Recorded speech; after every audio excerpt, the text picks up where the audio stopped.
Mr. Amol Palekar, we are talking about your film Daayraa. You've just got rave reviews in Toronto and come back. Can you tell me what made you decide on this subject, relationship between a transvestite and a woman? Um, First and foremost, I'm not making a film merely on a relationship between a, say, transvestite and a woman. I'm trying to explore various kind of relationships, relationship between man and woman and woman, man and man.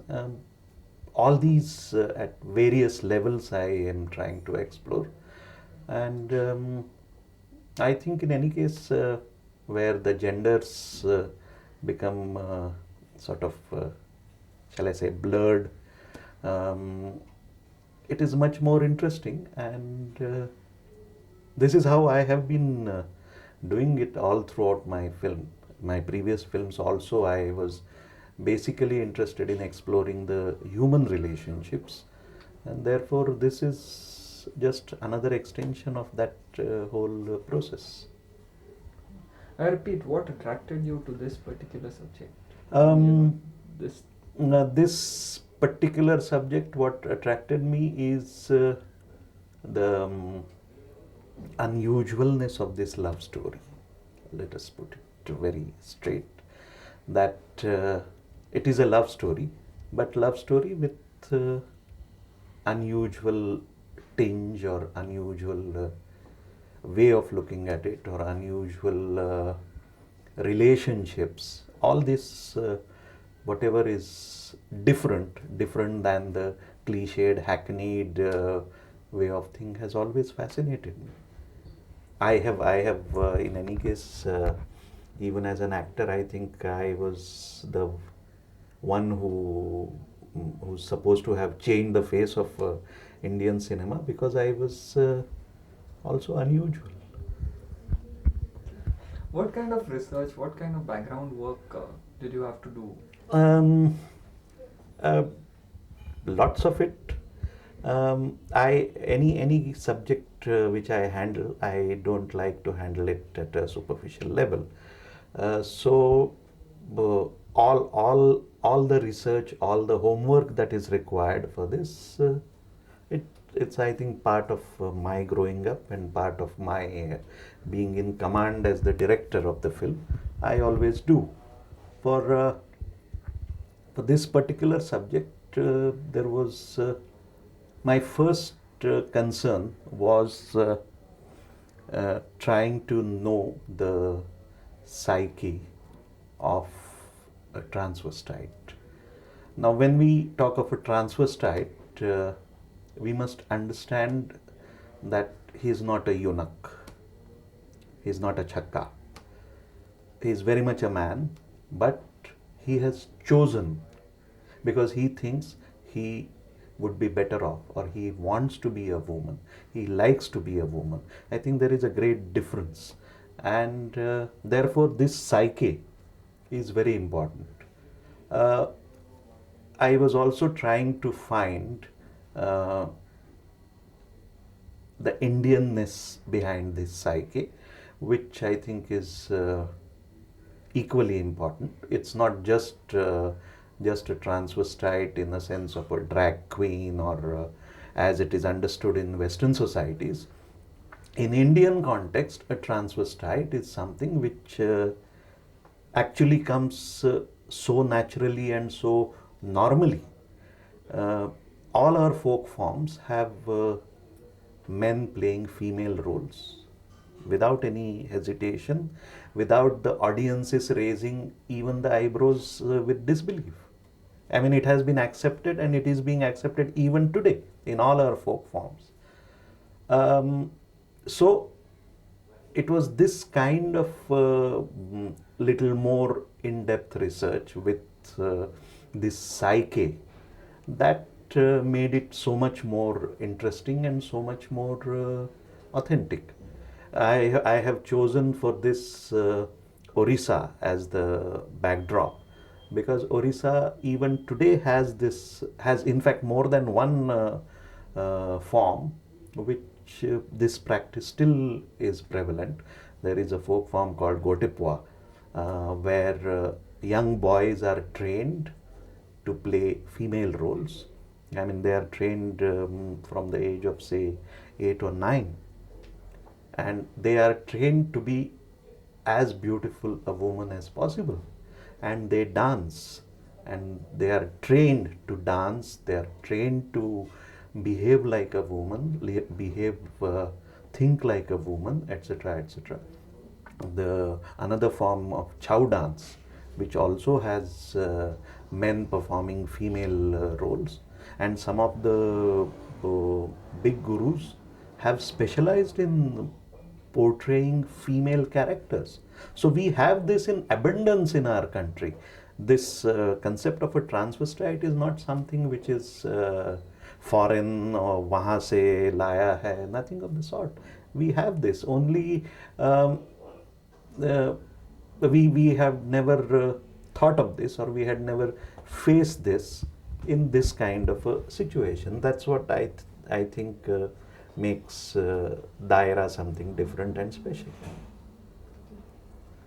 Was it difficult casting for the film? Yes and no. It was difficult to get correct kind of performers.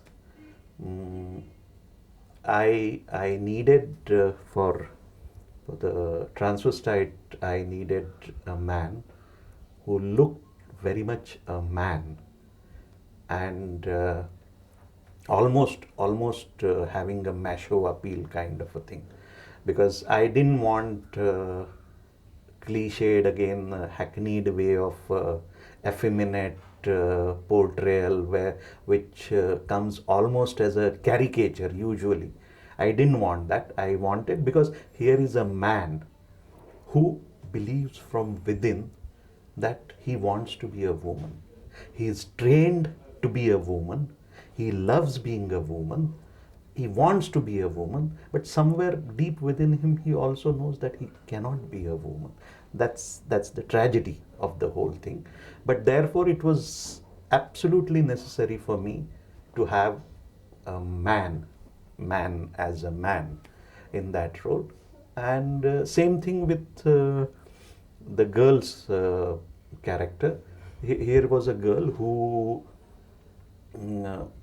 wasn't even aware of her sexuality, and she is forced to don men's clothes and behave like a man, etc., etc. And through these situations and through the relationship, it's her slow awakening to her own sexuality, to her own being a woman, to the womanhood, so to say. That awakening and that whole process, slow process. So therefore, I needed both good performers and also people who could nicely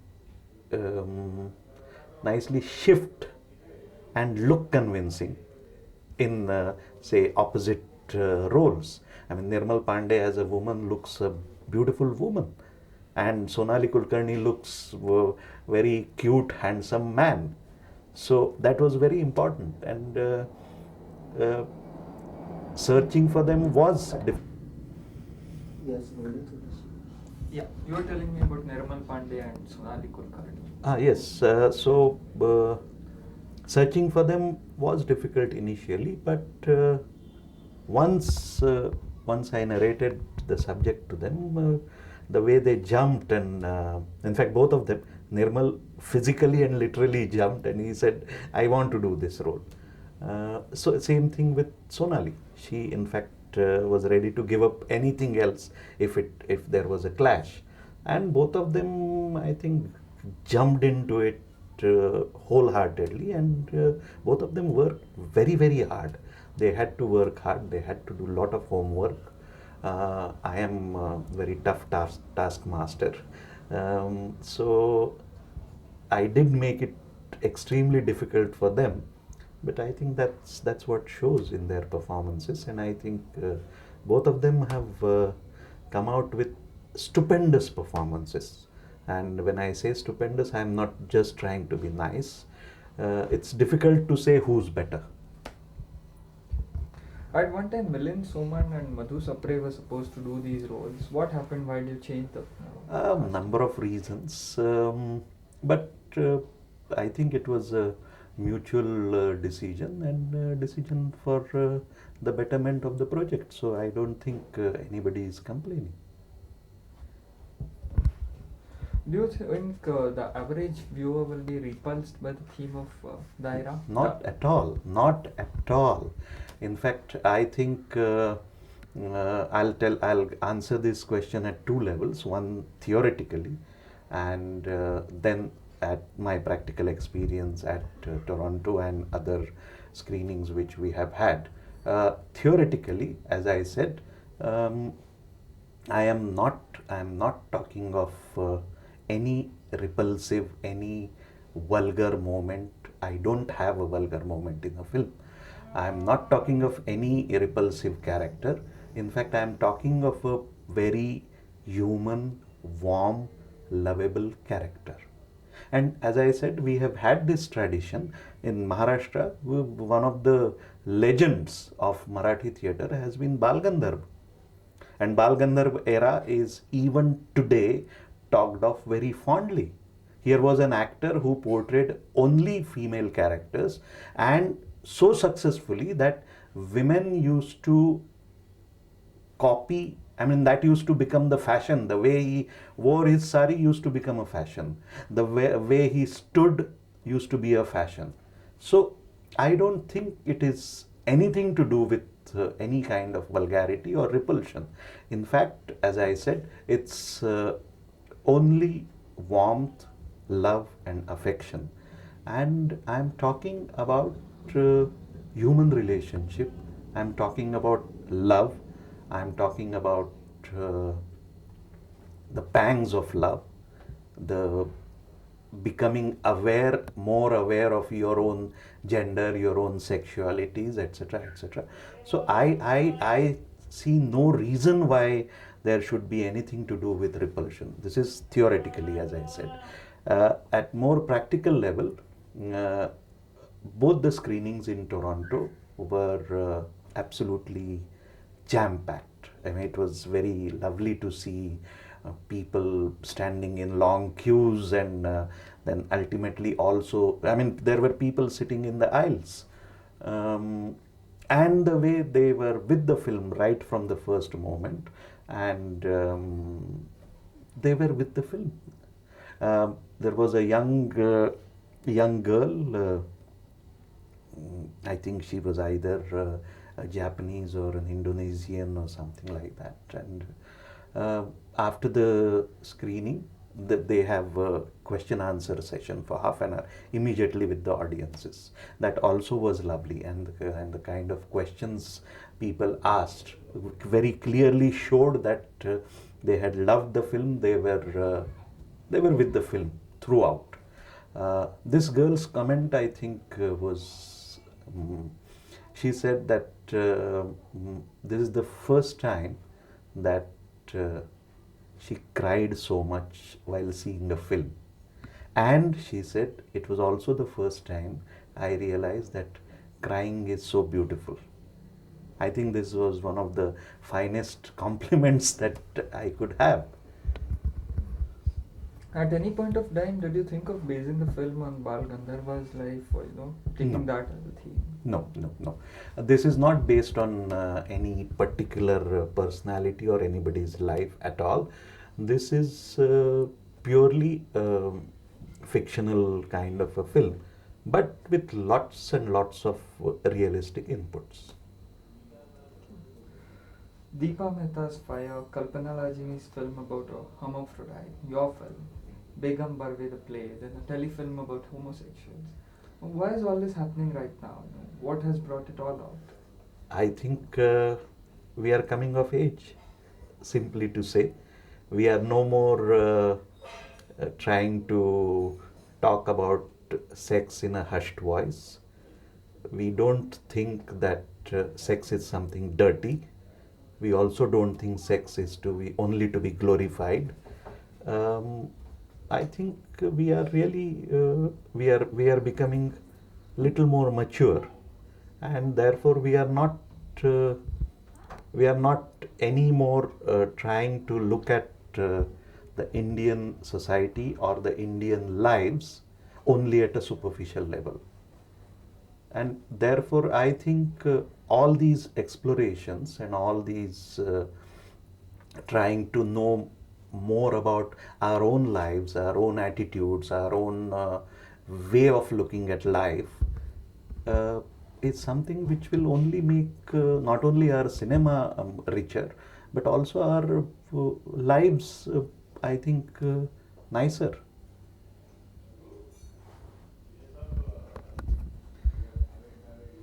Generally, what is it about a subject that attracts you? In general, when you are looking. Very, very, very difficult to answer this question because um, it could be anything. Mm. I mean, if you look at this is my fifth film that I have made. Every film is totally different than the previous one. So you cannot really put your finger on something and say, this is what attracts me. But by way of negation, one can say that something which is cliched doesn't attract me. Something which is mundane, absolutely 200 people have done it, and I am going to be the 201st one to do it the same way. It doesn't interest me at all.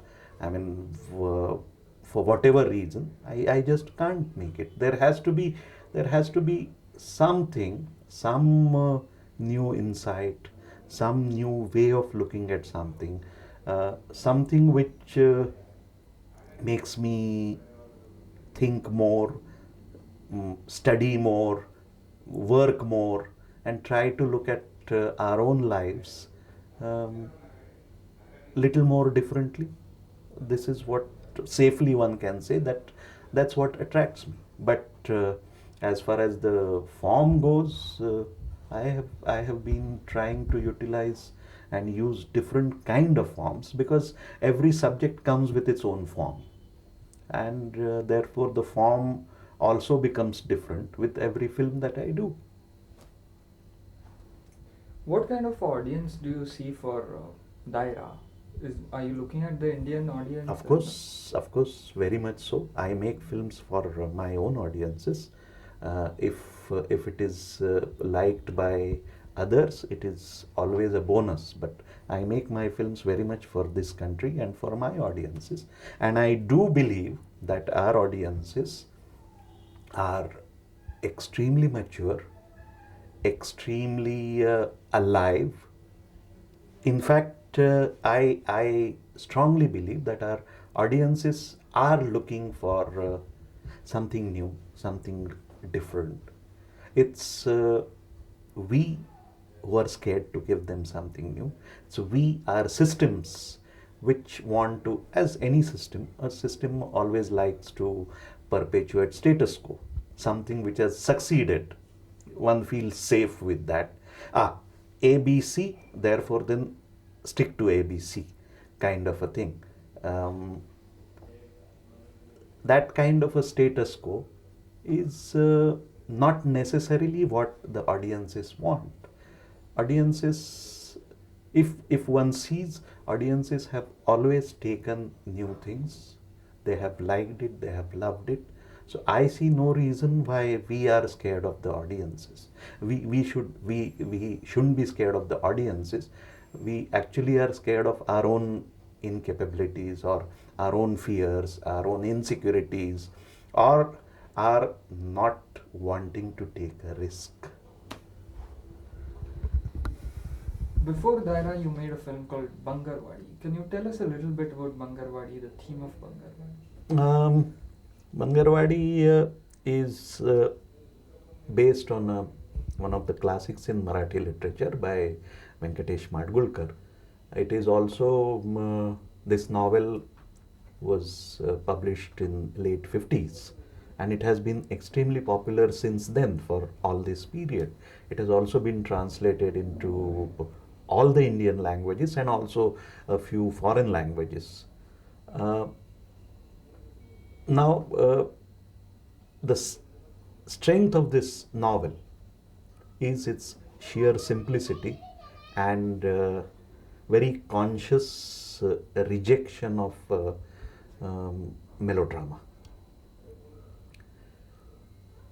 At a story level, it's a very simple thing. It's set in 1939, pre-independence days.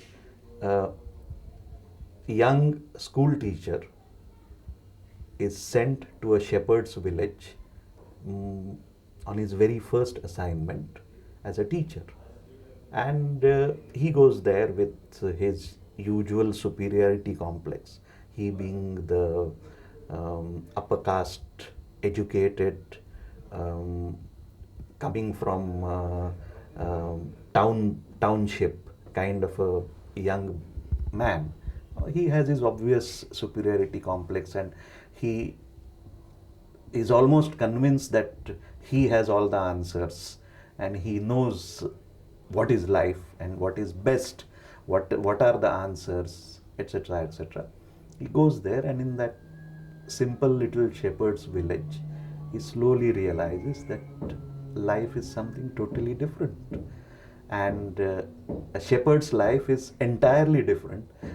His way of dealing with the problems, day-to-day problems, dealing with life per se, is so different that it can't be taught by books. It can't be taught by learning alphabets. There are different ways, and both are equally valid. So it's that kind of very simple, almost fable-like story, told with a lot of little subtle humor. That's what Bangarwadi is. What next? What are you planning? I don't know really.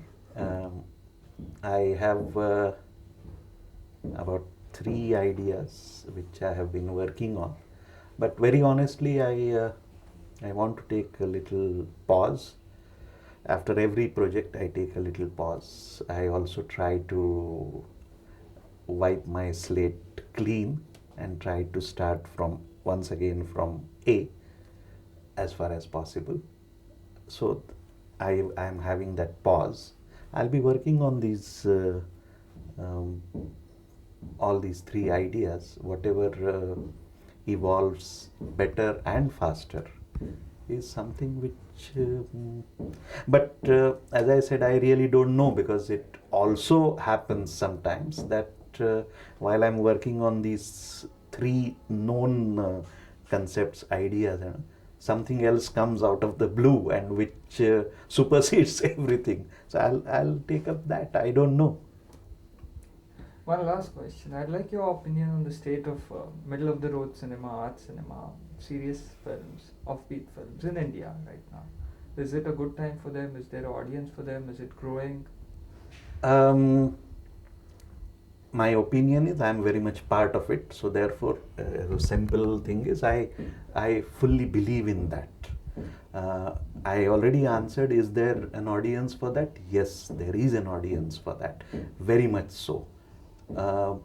Is it growing? It is growing, but not at a speed that I would like that to grow. But therefore, the reason again is neither the blame cannot be put on the doorstep of either the audiences or the filmmakers. There's some other area which is problematic, the area of distribution or exhibition. You see, unfortunately, we have only one kind of a system in our country. Therefore, we have a system which supports only a particular kind of cinema. Therefore, then you have to make only that kind of cinema to be able to fit into that system. But I have no problem with that kind of one system. My problem is, why have only one system? We could have 5 different systems, as every other country has. There are all kinds of cinemas can coexist. It's not necessary that when I make a different kind of film, I'm not, when I make Bangarwadi kind of a film, I have no quarrel with Dada Kondke or other mainstream cinema filmmakers. I don't ask them to make different kind of film. Why should they ask me to make different their kind of cinema? But that happens because we have only one system, and therefore, unfortunately, what is little more unfortunate is we also try to apply the only one kind of yardstick to every kind of a success. Success can be measured in so many different ways, but we unfortunately try to use only one yardstick. कि पैसा कितना कमाया? No, I don't think that need be the only yardstick. I mean, ultimately, viability, money coming back, etc., is a part of simple commerce. I mean, we live with the commerce even in our day-to-day life. What I earn, I have to live within those means. Is a simple commerce, and nobody can run away from that. But I think one stretches it a little too far by using it only to be the only yardstick. My problem is with that.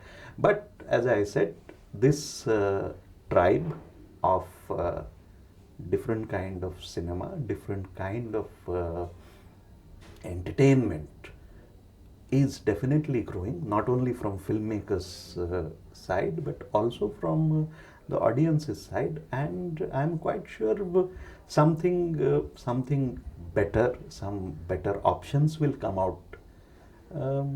Because when you have both these together, the answer is bound to be there. Thank you. Thank you.